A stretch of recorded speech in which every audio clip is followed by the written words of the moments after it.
This is Bob.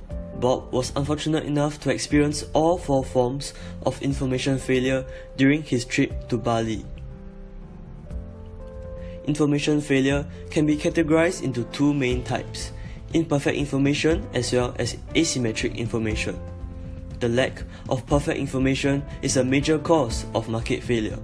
The free market allocates resources efficiently on the assumption that all consumers and producers have full or perfect information about the market and products, and hence are able to make optimal choices to maximize their welfare.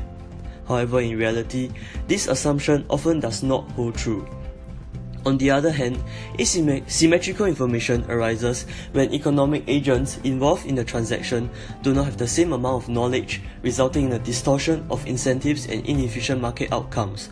It causes a competitive market to lose its desirable efficiency and welfare properties.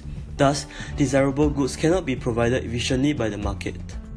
Firstly, adverse selection occurs when a good is mainly bought or sold by a certain segment of the more informed party that will harm the uninformed party. This usually happens when the sellers are more knowledgeable than the buyers. As seen from the video, the car agent loans Bob a lousy rental car for the price of a standard rental car. This is an example of adverse selection whereby the car agent hides the fact that the car is bad from Bob.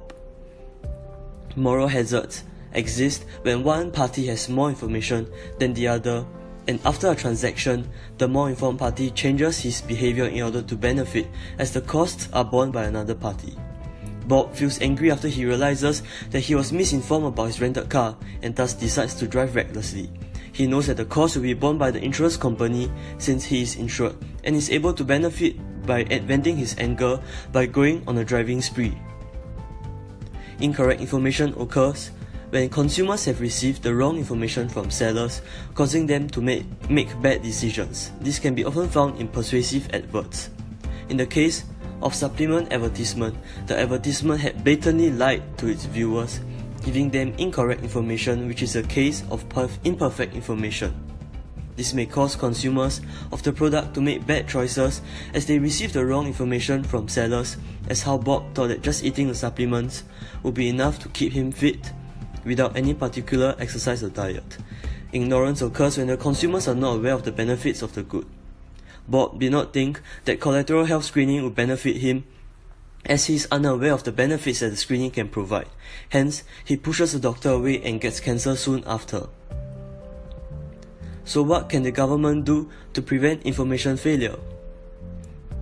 Through regulation, the government can pass laws such as mandatory food labeling to ensure producers provide important information to the consumers, allowing them to make more informed decisions.